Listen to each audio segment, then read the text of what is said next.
Icon Comic Con presents Behind the Comic Book Podcast. Hey everybody, it's Mr. 845 here, and we're interviewing another comic book creator, artist, writer. Check it out. This is Dan. But before we get to you, Dan, hold on 1 second. I want to make sure that we say, hey, this is presented by Icon Comic Con. So if you guys haven't seen this, go to iconcomiccon.com. November the 1st from 10 a.m. to 4 p.m. One day, one event for all fandom. All right, Dan. Now that being said, let's talk. Who are you and what do you do? What's up, y'all? My name is Dan Price. I am the creator, co-writer, and artist of Bigfoot Knows Karate. I've been creating comics since about 2007. First book was called Latex Avenger. He had a sidekick, spermicidal foam lad, and together they repelled crime 99.9% of the time. So after that, I went on and I did a project called Masters of the Obvious, another thing for the Stan Lee Foundation, called Excelsior, the uphill adventures of a boy named Stanley. But I've done other work for other companies, covers, interiors, things like that. But Bigfoot Knows Karate is my thing right now. BigfootKnowsKarate.com, homebrewedcomics.com. You can get those. There's direct links over to our Kickstarter we're running right now. Chapter 3, Hellhound on My Trail, Bigfoot Knows Karate. It's just a passion project for myself and my co-writer Casey Allen, where I've had such a good time doing this, and I can't wait to share this new chapter with you. But it's also, you can catch up on all the issues. So yeah, that's where I am, man. That's who I am. That's what I'm doing. And man, thanks so much for having me today. Yeah, no problem, no problem. So yeah, we definitely got the links already. Make sure that you pass them on to me after this. Yep. But let's talk about Bigfoot Knows Karate. I mean, there's other people that know karate. There's a panda that knows karate. There's a tiger. How the hell did you get to Bigfoot knowing karate? Okay. That title I mentioned a moment ago, that Latex Avenger thing. Mhm. Like, I did a lot of issues of that book, and initially this concept was supposed to live in that universe. Okay. Okay. It was going to be this full out comedy, stupid, dumb comedy. And let me tell you, man, it was terrible. It was Hmm. terrible. It just wasn't good. Look, you write it long enough, you get an idea of what's going to work and what's not going to work. This was not going to work. The best thing about it was the title, period. So I pinned the title up to my cork board that I used to have right there, but I repainted recently. And it sat there for years. I mean, just years. This was like 2013, 14, 2014, probably, when I pinned it up on the wall. And then I came back in around 2017 and I started drawing the character again. And he had these like gaunt eyes and this expression of a warrior. And I started thinking to myself, like, if you were the only one of your kind or your species and you don't know, nobody knows you and nobody cares, and, nobody even believes you exist, what would Hmm. that do to you, your soul, your psyche? By the way, you're like 10 foot tall and martial arts. Okay. And so it became this introspective tale about this lost character in the wilderness. And then, to eventually be hunted down by this mysterious group, but and forced to do battle with Cthulhu. Okay. But not just any Cthulhu. He was Kung Fu Cthulhu. All right. Name attributed to Casey Allen. He hit that like a mother right there. Can I cuss on this show? It's up to you. Okay, cool. I'm gonna try and be good, but if I let a fuck slip in, I'm sorry. Anyway, so yeah, we did. So he's forced to battle Cthulhu. It's like Godzilla versus Kong meets Kill Bill with a twist, and that's just issue one. Because when I say with a twist, I mean it. Like, I wholeheartedly mean it. There is a massive twist in this book, which sets us on our tail to where we're going from issue 2 moving forward. And it was really important to me that this story not be the typical, I never saw Kung Fu Panda, but I Mhm. get it. You know what I mean? Like, it couldn't be the Karate Kid. It couldn't be that, the Bigfoot gets hurt and the master finds him and trains him up, and revenge. I mean, he's a Bigfoot. What the hell does he need revenge for? And he doesn't Yeah. have a family or any. This isn't Taken. You know what I mean? It's a Hmm. whole other thing. So the story had to be different enough to set it apart from all the rest. And so it took me a while to come up with what the basis of the story was. And Casey had already said he was going to come on as an editor. Well, I said, all right. He goes, well, what do you got? And I said, okay, I got this. And I just dropped this like Bible of information on him. And he started making sense of my erratic whatnot. And I went on this, 8-page proof of concept, which is what the first 8 pages of the book are. And just showing that we could visually tell this tale in some way. And it just kind of all came together from there, man. I mean, that's a long answer to a short question, I guess, but it was I mean, we've got some traction with the book. People are digging it. I'm stoked. Yeah. We're in our third chapter, fourth book, because we did a prequel book called Inagon, which was a lot of fun to do too. With that one takes place in feudal Japan, while the rest of them take place in the current timeline. So yeah, I mean, that's it. That's the nutshell. That's awesome. I mean, the concept. So now you're taking it from the concept of comedy, or is it more of like a serious book? Like which No, way? it's more of a serious tale. Okay. I mean, it really is. Yeah, the comedy went out the window, and there's a couple of dick jokes in the first book, courtesy of Cthulhu, I guess. But his character's basically like Max Cady from Cape Fear meets Macho Man Randy Savage. But Okay. so there is a little bit of comedy there, but a lot of the characters are very serious. Even if they've got crazy names like Thermonucleodon, the kaiju with missiles just growing straight out of him, or Chupacabra with a shotgun. Diego's Chupacabra with a awesome. shotgun. Okay. Yeah, man, that's real.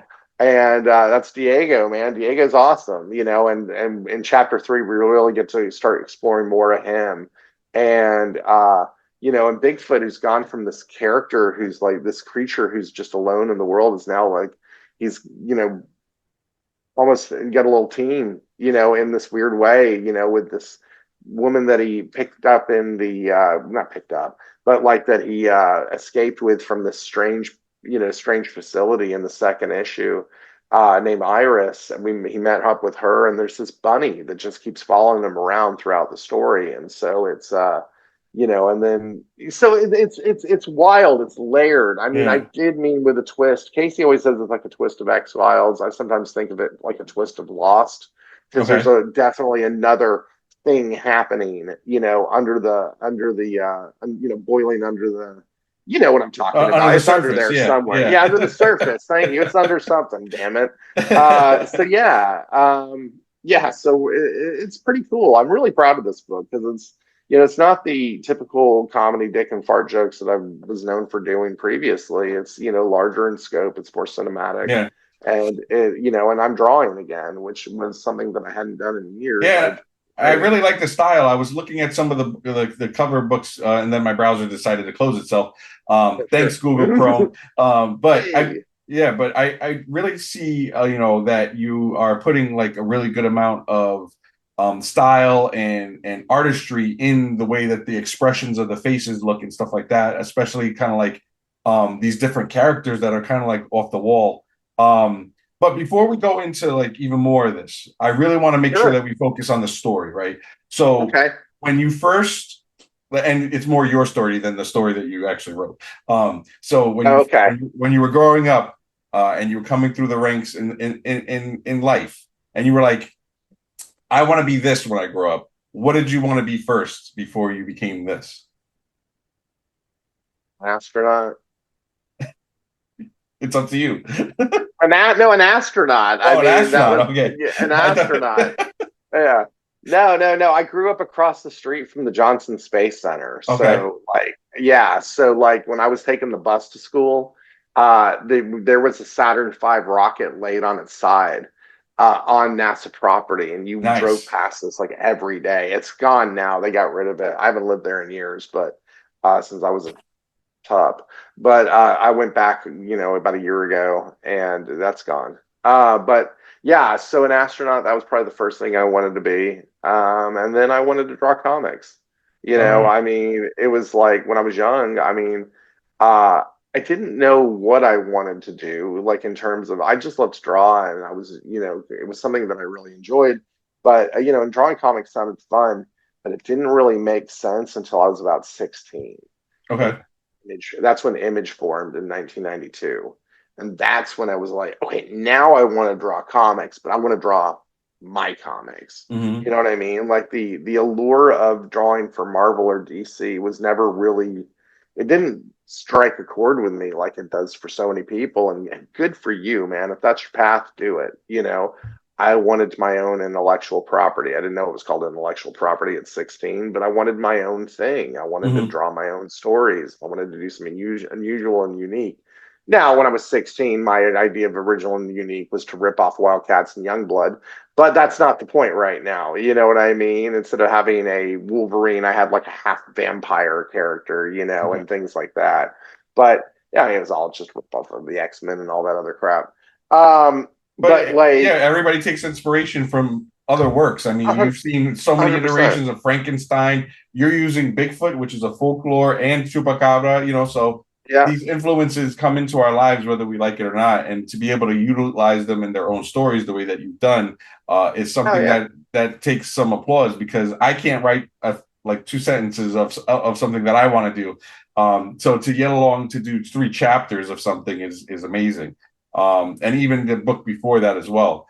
When it comes to kind of like going through the writing process or through your creation process, um, what way do you kind of do it? Do you do the layout first, the script first? How do you line things up? Definitely an outline to a script is the first thing that happens. I may do some proof of concept pages, like just things like I know this is going to make it into the book, so I may draw that in ahead of time just for the fun of it. Uh, but no, it's script through, first, and then now I may start drawing on the script before we finalize some things on the script, because I know these are firm. But yeah, it's script first because I mean in I love drawing, but like in my heart of hearts, I'm still a writer. You know what I mean? Yeah. And while I have Casey, who I lean on incredibly, thank you, Casey. Because he also, takes a lot of the he takes a lot of the brunt on the writing. He likes to go in and do, the initial pass before I get in there and go crazy. And so we work in tandem and we work in a Google Doc, and it's, we'll write in one color, he writes in another color, we finalize it in black. And so it's a very collaborative writing process, which is a lot of fun. I mean, it really is. I couldn't do this with many people. I think Casey's probably it. And and so but yeah, it's great. And then the art process, I mean, literally, I draw in Illustrator, Adobe Illustrator. I draw with my fingertip on my computer screen because that's just what I do. And rather than use a stylus or anything like that, that's just how it Hmm. works. And I draw a page at a time full color. Like I don't do layouts really, like in terms of like thumbnails and that sort of thing. I just go in. Yeah. Uh yeah, I'll just kind of roughly lay out the page. This is what I want the beats to look like on the page, and then, following the script as closely as possible. But and sometimes, I have some puts, but I take liberties and shit like that, and that's just what that is. But in case he has to deal with it later, he's like, "You really didn't do." Yeah, I know. That was way too hard to draw, Casey. Sorry, that wasn't happening. Let's be honest.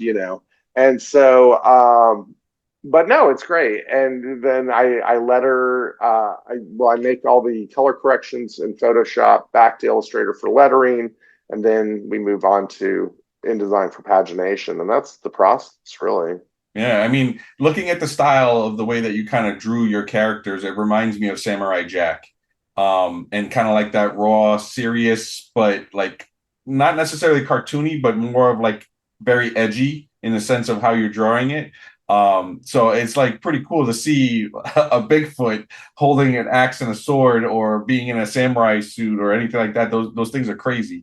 And some of the covers that you have, I'm looking at chapter 1 right now where he's got Cthulhu right behind him. I'm thinking, is that Yeah, who that yeah, is? And it yeah. just looks like a very epic cover. So I Thank can't wait you. for people to try and check this out because it actually looks pretty exciting. And that's what I do this podcast for, is to see all this different stuff because, going through my life, comic books were kind of my thing in the sense of learning how to read. So I have to kind of give you a shout out on that. It's a really interesting premise. So when it comes to you doing the process and kind of like really getting into this storyline, what were your inspirations going into it? Like I know that you have Bigfoot and that lore, but you also have that martial arts and kind of um like samurai soldier type of look to your storyline. How did you bring those two together? Man, it's like chocolate and peanut butter. It just sounded really good. You know what I mean? It just Okay. sounded good. It was as simple as that, like a Bigfoot in karate. It sounded so ludicrous at first that it had to happen. Excuse me, sorry. I had a tickle in my throat. Happens. Anyway, so yeah. So how did it all come together? I mean, it was once the establishment of the Bigfoot doing karate, it was like there's a lot of backstory we have not discussed in the book. This isn't an origin story. Okay. We're jumping in with both feet right in the middle of a story. And, um, the big thing was how do you make it seem plausible? That I mean, that it's like, this is a tough question to answer. I mean, it really is Hmm. because it's not like we drew inspiration from just a couple of things. You know what I Hmm. mean? It was like there's creatures of lore all over this book, whether it be minotaurs or a mothman, a blind mothman who's a seer into time and space. Hmm. I mean, it takes so many twists and turns, and we borrow from so many mythologies. It's not just the the martial arts and the Bigfoot. Okay. It's such a bigger plot, and I'm so excited for chapter 3 because we get to answer a lot of questions. So sometimes in the story, the fact that there's a Bigfoot fighting, martial artist guy is almost secondary to what's going on in the story. You know what I'm saying? Yeah. No, I mean, Yeah. like looking through a lot of this stuff is like, it's pretty interesting, like how you could parallel something, but necessarily it's still its own thing. Hmm. It looks like a coming of age story. And now, like, if you could kind of describe it, what type of story would it be? It's action adventure psychological Okay. thriller. I mean, there's a lot of that going on in the story. As we go further into the book, there will be in other chapters and stuff. Psychological thriller will be turned up. There's one thing that I've been noodling around with is the story where well, I'm not going to give you his name. I guess you haven't read it. So where Bigfoot is where he's hunting somebody, but you realize he's also on the hunt. He's also being hunted, Hmm. and so it's like this character is running from this Bigfoot who's really not after him. He's being hunted himself, and to be able to turn up that volume on those types of intense moments and things like that will be a lot of fun. That's going to be a one shot. You know what I mean? Like we did with Inagon, or like we're doing with God Killer coming up here very soon. Um, so yeah, I mean, it's just a lot to unpack. But well, I mean, if I had to say anything about it, I mean, it is the tale of a lone, gentle, cryptid warrior, you know, friend to the underdog. I mean, there's a scene in the first book where you think he's going to hunt this rabbit, and he's really saving this rabbit from this wolf, Hmm. and it's like. And so that's kind of like his mantra is, to take care of, those who cannot take care of himself. But then, again, like to go from this isolated character to by the end of it, surrounded by enemies. Like what's better, what's worse? I Hmm. mean, for no one to know you or for everyone to have a knife at your throat. It's a complex story. I mean, it really is more so than we ever let on when we were first kicking off the book. We were like, "Hey, it's Bigfoot versus Cthulhu, Ultimate Monster Showdown, Godzilla vs Kong meets Kill Bill with a twist." I mean, that's what we were saying to sell Hmm. the first book. We didn't even mention the fourth act of the first book. You know what I mean? And so when people picked it up, they were like, "Ah," I mean, and that literally was the reaction we got from folks. Like we were not expecting that because they just thought it was going to be a big old punch 'em up. And it is in its way, but like in this issue, we really get to unpack some things. So excited about that, man. Oh Really yeah. excited about that. And again, I can't really say like that the artwork is so expressive to be able to see kind of like I'm actually looking at somebody working on a cover for you. They're actually getting inspired by your works. So have you had anybody at cons or at different shows like really show you their work and say, hey, Dan did such a great work with this comic book. I dressed up as Barefoot, that knows karate, or Yeah.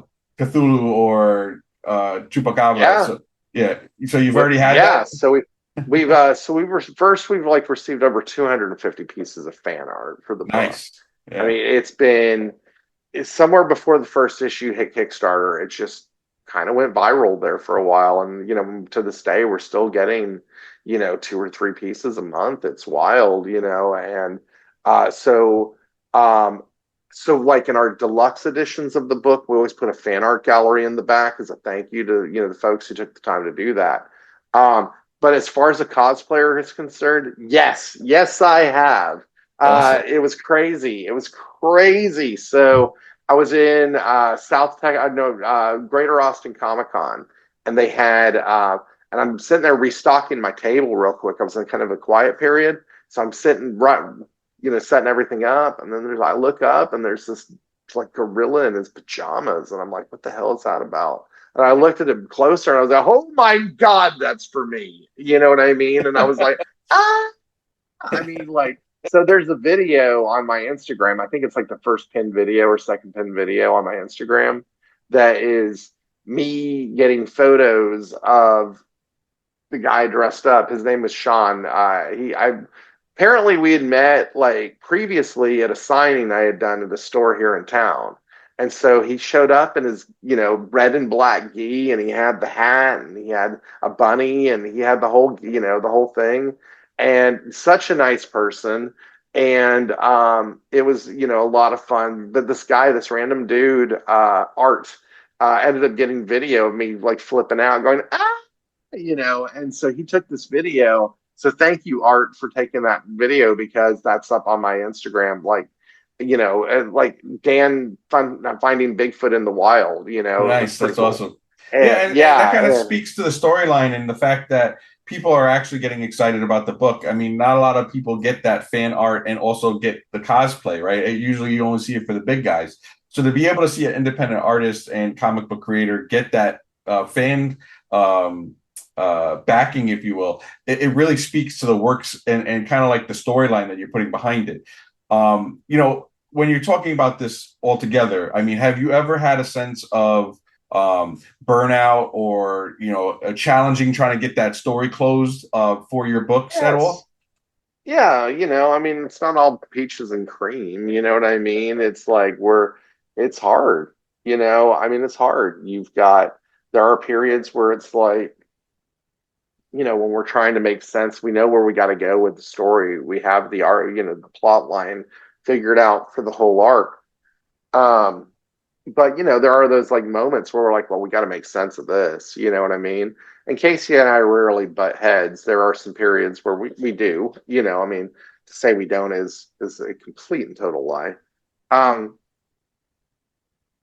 But honestly, I mean, it's usually a pretty smooth process. Sometimes life gets in the way of me trying to get some pages done. That's tough sometimes too.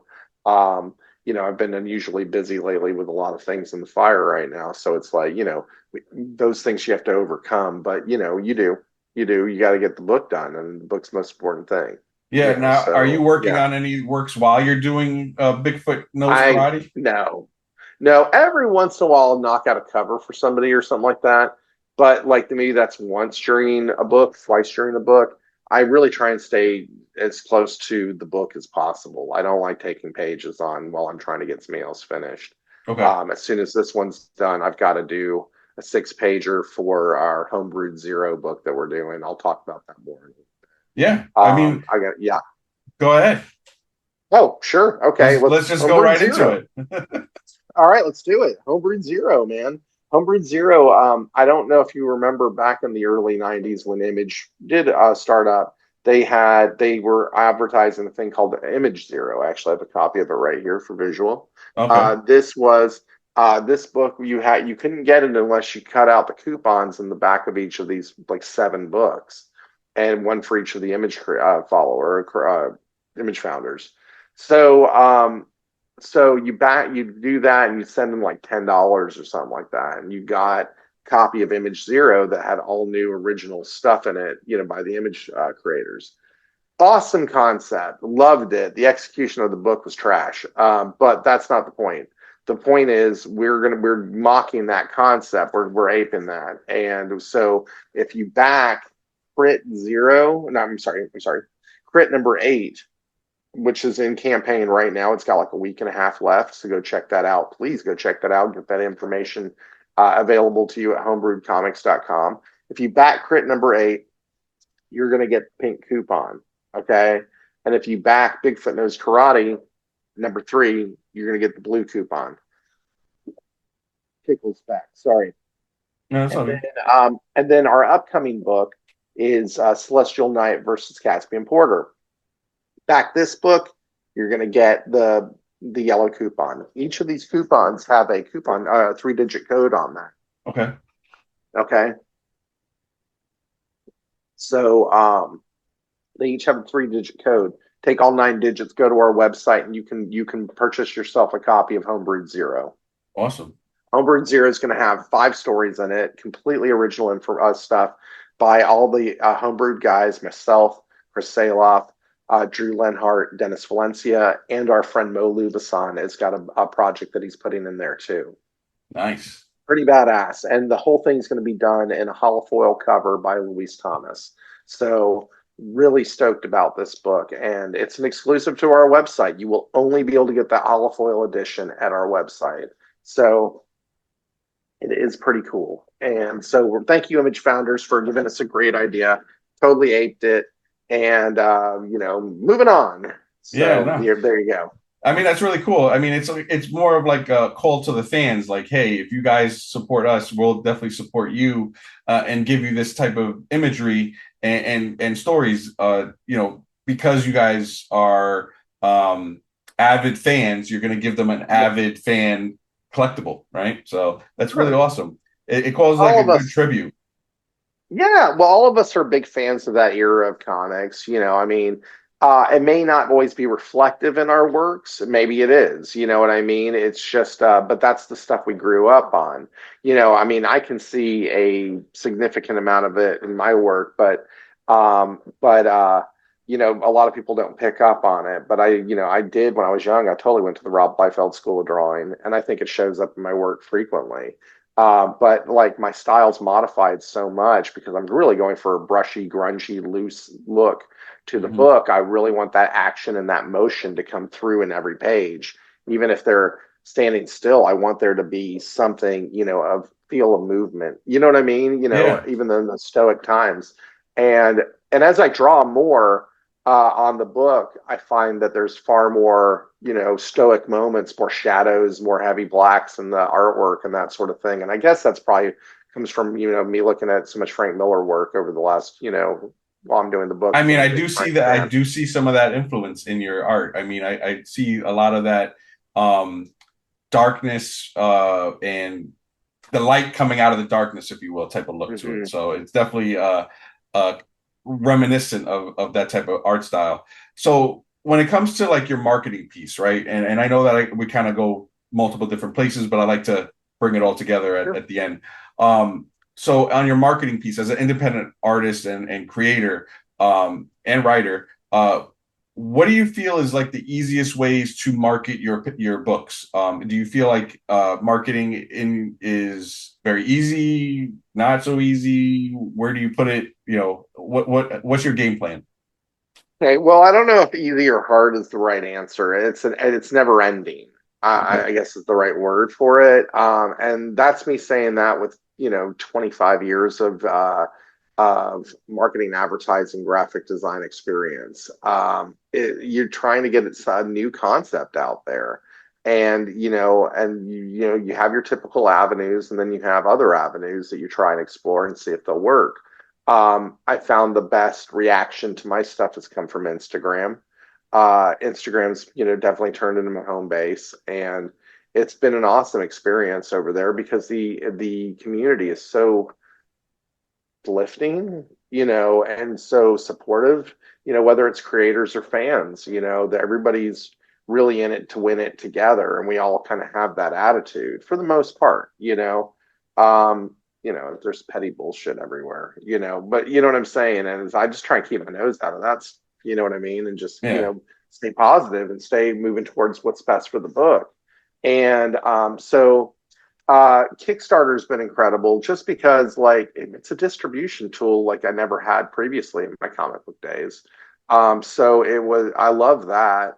But getting out past that, I mean, dropping hints and panels and things like that you got to guard it to a degree. You have to, but you don't have to. But you have got to give of yourself, while you're doing this, because if you really think about it, whether you're using social media or you're at a convention or whatever, it's really one-on-one sales. You know what I mean? At this stage in the game, you have Kickstarter, which is, really helpful and, helps drive a lot of people to, get excited about the project. So there are those things. But like when you're launching a Kickstarter, the thing that I do, and I don't know if Chris talked to you about this because I ganked the concept from him really, is the live launch party. Did he talk to you about the live launches at all? He did mention it. Okay, so live launches are dope. Period. End of story. They are. To me, it's the quickest way to fund your project and get people stoked about what you're doing. I did my live launch Wednesday for this issue, and I was asking for $2,000 for the project. Not a big amount, not a small amount, just, I think it's a pretty modest amount to ask for. And we funded that $2,000 on the live launch in 30 minutes. Wow. So, yeah. So, and, at this stage in the game, I'm 82 backers deep, you know what I mean, on the project. So, and that's been since Wednesday. But the bulk of that came in from the live launch, man. We had so many different artists and writers and creators and, podcasters and printers, in there talking it up, chatting it up, chopping it up, and then everybody who comes into that live brings their audience with them. So it's like this commingling of audiences, and, cross marketing your audience is so hard that it helps make a success out of what you're trying to do. I mean, the live launches worked for me. I remember my first campaign, I had $1,000 goal. I funded that in 7 minutes. I mean, that's nuts, but it's like, and I'm not trying to brag. I'm just saying how effective these live launches can be. Yeah. I mean, it speaks to the story that you have too, though. I mean, this is definitely a concept that I haven't heard before. So being able to follow that story, and I'm sure that people want to see it finished because they're so embedded in the story. To kind of they want to see it to the end, and that's why they're backing it, is because the story is so good and fulfilling that they want to continue this path. You have cosplayers already, so it's pretty interesting, the success of this, and I hope to see you guys in New York at some point. So I wanted to be able to ask. So what's the con? Too, real quick. Yeah. I'm hoping too that we get into New York Comic Con. The Homebrewed Gang has their application in for that, so we'll see what happens. Yeah, let me know, because I'll most likely be there. I usually stop by Thursdays. The rest of the days, I can't at this stage in my game. I can't see myself spending more than one day there because there's so much, but it gets so crowded. I just like it when you have that one-on-one. So like another Comic-Con that I go to is Terrificon in Connecticut. Sure. A lot smoother of a con where you could actually get that more intimate time with the creators and be able to do interviews. but still busy, right? So it's not like everybody's like on top of you. So it gives you kind of like, and then my con is a little bit smaller. That gives even more intimate, where you actually could spend one time with the artists and creators as well. So it's pretty interesting to see the different dynamics of like the full-fledged, the large Comic Cons down to the independent artist cons, or the smaller cons that are out there. A lot of times I also ask some compelling questions, in the sense of, if in the future you wanted to expand either your audience or your fan base by including a famed artist or writer or someone that you would want to work with, who would that be, right? And why? Okay. So okay. Did you want my con appearances though? Yeah, so let's start with the comic appearances, and then we'll ask that question. Yeah, no worries. I just wanted to make sure. Okay, so what I got left for the next for the couple months, I've got Dallas Fan Expo May 30th to June 1st. Big Alpaca Comics. I'll be doing a signing over there June 14th, and then Greater Austin Comic Con July 19th through the 20th here in town. So that's just it for the rest of the summer right now. There may be some more stuff added, but shoot. But yeah, so there's that. A famed creator that I'd want to work with. Oh God. It wouldn't be one of my favorites, honestly. It would just because I don't know that I want to meet my hero, or work that closely with a hero, you know what I mean? Because I've got a vision of what I want to do, and they probably go, "Hey, do this," and you're like, "Oh, God, I don't really want to make them tutu." No, but who would be cool to draw this book would be Jay Lee. Okay. I think that would be a fun person to see draw this book. Bill Sienkiewicz. I'd love to work with Bill Sienkiewicz on like a cover or something like that. But let me think about who else. Lionel Yu, who did Hulk. That World War Hulk. No. He didn't do that one. That was he did the Secret Invasion book. That was cool. I like his style. It's real scratchy. And what else? Yeah. I mean, those are just a couple off the top of my head. I mean, if Jack Kirby was alive, that'd be interesting, but I don't know if he'd bring the vibe that I'm looking for. R.I.P. Yeah. To the man. Yeah. I mean, my goodness, I mean, yeah, I don't really see Kirby or Neil Adams, also R.I.P. George Perez, also, God bless. But yeah, no, I mean, Jay Lee would be somebody who's really interesting. Are you familiar with his work? Yeah, I'm looking at it right now. So I definitely see the different styles that he has. It's very gritty, but you can kind of get a lot of action in a scene. So it's like there's a lot of I would probably put it like people in motion, if you will, but not in motion. But he kind of gives that expression of emotion. He's got that kinetic thing happening, but he understands shadow and light really well too. Yeah. The guy that we're working with on our new prequel that's coming out this fall, he's got a great idea of shadow and light, and I'm really excited about that, bringing that kind of energy to the project. It's going to be a lot of fun. Yeah, I mean, it's awesome to see kind of like how the dynamic works with this book, and to kind of see the backing. You don't find that a lot in independent artists. Sometimes you do, sometimes you don't. So it's like hit or miss. So as an independent creator, how do you keep everything kind of like relevant at all times, so that way it's top of mind for a lot of the people that are out there? I mean, I don't post super often. Right now we've got a lot of stuff going on with Homebrewed, so they're posting a little bit more, getting tagged in, or collaborated with on some posts. But I mean, I generally, when I'm posting artwork, I usually try and post like once a week or something like that. Just enough. You know what I mean? Because overkill is a thing. And I mean, when you're first getting started, I'd say be posting 3 times a week while you're still trying to establish a fan base. Not that I'm not trying to establish my fan base still, but it's I don't feel the pressure as much to post once more than once a week with artwork, because it gets more of a reaction that way, I think.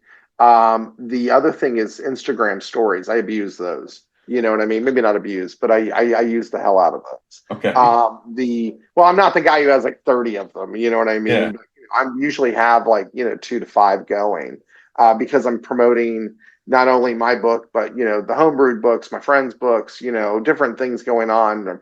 Rarely a funny meme, but it does happen from time to time. But I'm pretty focused on just getting the word out for the book. I mean, that's the big thing. And when it comes to the book, what do you see as the future for Bigfoot Knows Karate? Do you see Okay. a movie? Do you see an animation? I mean, this honestly would look great as a cartoon. Is that something that you see in the 100%. future? 100%, man. 100%. That's exactly what I want to see. I'm not interested in live action. Like, couldn't give. I don't want to see Harry and the Hendersons again. I thought that. That was stupid. Yeah, exactly. I don't want that. And I feel like that would be very possible. But no, if you could get this project into animation with the style, not, and I don't want this to sound egotistical. I'm close to mine though, only for the sense that I want that concept of motion. You know what I mean? I want that loose feel, especially in battle scenes and stuff like that. I want that grungy, very, very loose vibe going on in the story. One of the things that everybody says, oh, DC makes a hell of a cartoon. No, DC makes the same cartoon all the time from an artistic standpoint. It's like watching Pixar. You know what I mean? They're using the same models at all times. And it's like the artwork for the story should be indicative of the story.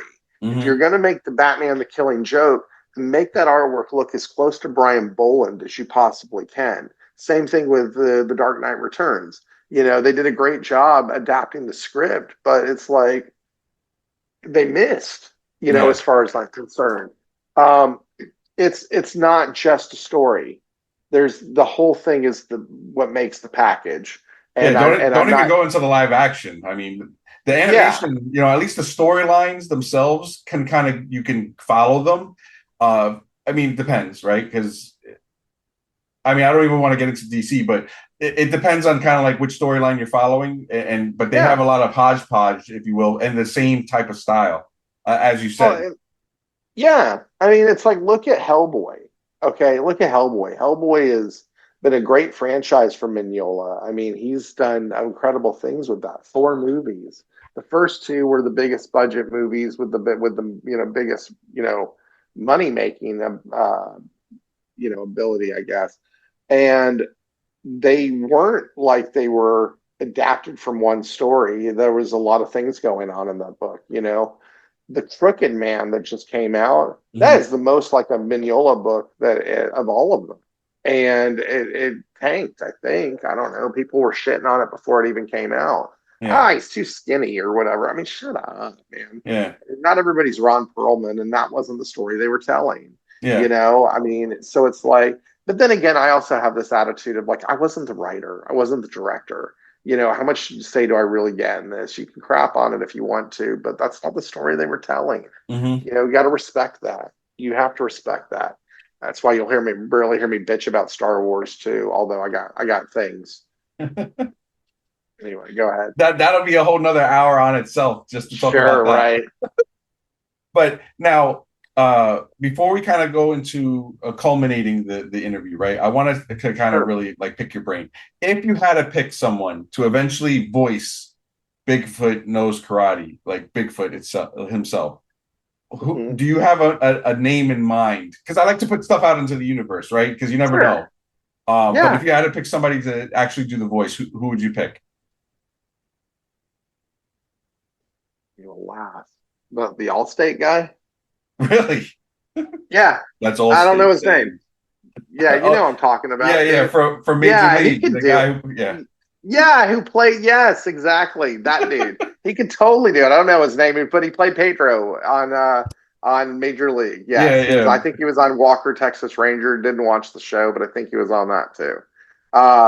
But yeah, I don't know his name, but the Allstate guy, I think he could totally do it. Didn't he play? Wasn't he Dennis Haybird? I believe is his name. Okay, so wasn't he in the Second Sin City movie playing Minute? because Michael Clark Duncan had passed away. I don't remember. I'm looking it Okay. up as we speak, so that way I can kind of make Okay. sure. But anyway, I think he could do the job. I mean, yeah, it would have to be a baritone, man, a bass to do this job. I mean, it would have to be, you know, have a Like more of growl. like a grittier voice, something that will really kind of bring it home for you. Sure. I mean, look, dude, I'm not expecting Darth Vader, James Earl Jones, but you know what I'm saying? But it's got to have some power behind it. So yeah, I'm going with the Allstate guy. Okay. All right. Yeah. And so like in that, right? So, moving forward throughout your career and stuff like that, Yeah. if you had to leave people a final message, why they should work with you, why they should support the book, and kind of like just culminate everything all together, what type of message would you want to leave them? Okay. So, why they should work with me? I love seeing the interpretation of the character. I'm real easy about that. Now, I don't think it would be easy for a writer to work with me, to be honest with you. Sorry, guys, but we have a real distinct idea of where this is going and what we're doing beyond the first issue. I mean, or the first arc. I mean, we know where we're going for a few things right now, elements we want to introduce in to increase the whole storyline. But as far as artists go, no, I'm pretty open to interpretation. I love to see what people bring to the character.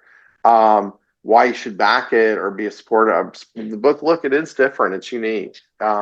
Look, I've seen characters thrive, die, break again, their backs broken, be reborn, split in two, back again. The universe is crumbling. Now there's a lot of universes. We're back to one. We've seen it, guys. We've freaking seen it. What I can give to you is something unique. Okay. And there's elements of this and there's elements of that. And you're going to say maybe that my artwork looks like Genji Tartakovsky and stuff like that. Okay. And that's cool. You know what I mean? That's totally cool. But, we've really strived to do something different and unique with a creature of lore that you would never see this kind of bent on. And so, give us a shot. It's a stylized indie book. We're not playing to the typical norms. And I think that's what makes indie comics phenomenal is that you can do what you want to do. You can tell the story you want to tell in the way you want to tell it. Put 10 minutes into a page, put 30 hours, whatever you want to do. This is your story. And that's what we excel at is telling a story that is wholly ours. And that we thoroughly enjoy doing. And I think it comes out on every page. Yeah. So there you go. Awesome. Yeah, no, that's awesome. And Dan, listen, I appreciate, talking with you, getting, being able to pick your mind and kind of like the thought process and getting to know Bigfoot Knows Karate. So I actually can look at it and be able to like know that it exists. Like for me being in New York, I don't I work, so it's like I don't really get to see a lot of these things. And that's kind of like the culmination of my Comic-Con is that's really where I get to see a lot of this stuff happening. So being able to meet people like you, it definitely helps. If you guys want to check out a lot of these videos, they air on Mondays at 12 noon. I'm thinking of a double feature between you and Chris because you guys have campaigns going on. I want to make sure that you guys definitely see that. So if you guys haven't seen a lot of the stuff that they're doing, if you see it at this point, make sure that you pick up those 3 copies. Dan, just real quick, do you want to go through those 3 copies for Homebrewed Zero? Let me give you kind of the rundown real quick. Listen, go to homebrewedcomics.com. On that page, you're going to see a link to Chris's book, Crit, number 8. You're going to see a link to Bigfoot Knows Karate, number 3. And you're going to see Drew and Dennis's pre-launch page for Celestial Knight versus Caspian Porter.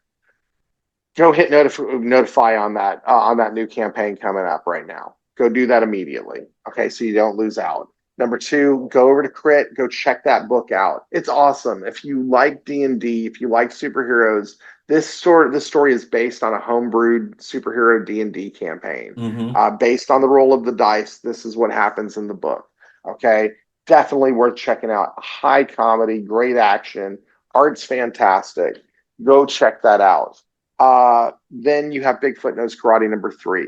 Okay, you go check that one out too. I've talked about it ad nauseum, but you got to back all 3 of these books, guys. Okay, if you back the books, then you get the coupons. And the coupons are going to allow you to pick up Homebrewed Zero, original stories by Chris, me, Dennis, Drew, Mo.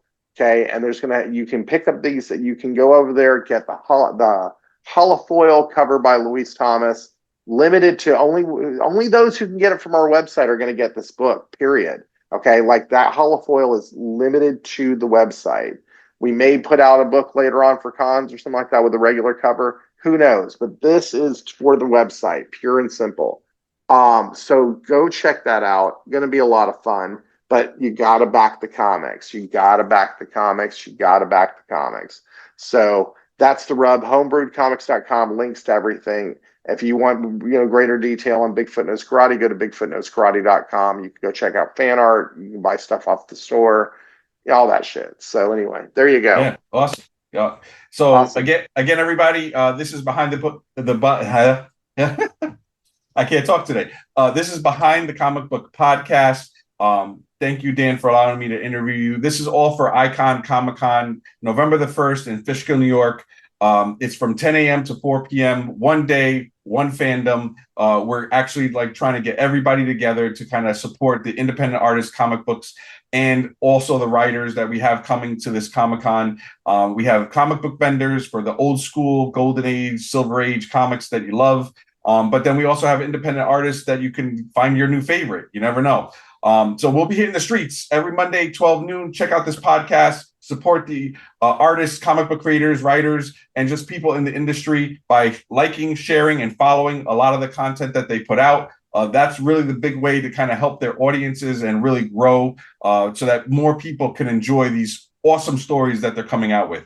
All right, guys, that being said, we're going to be hitting the streets, checking it out. All of our interviews on our YouTube channel, youtube.com @Mr845Social. See you guys soon.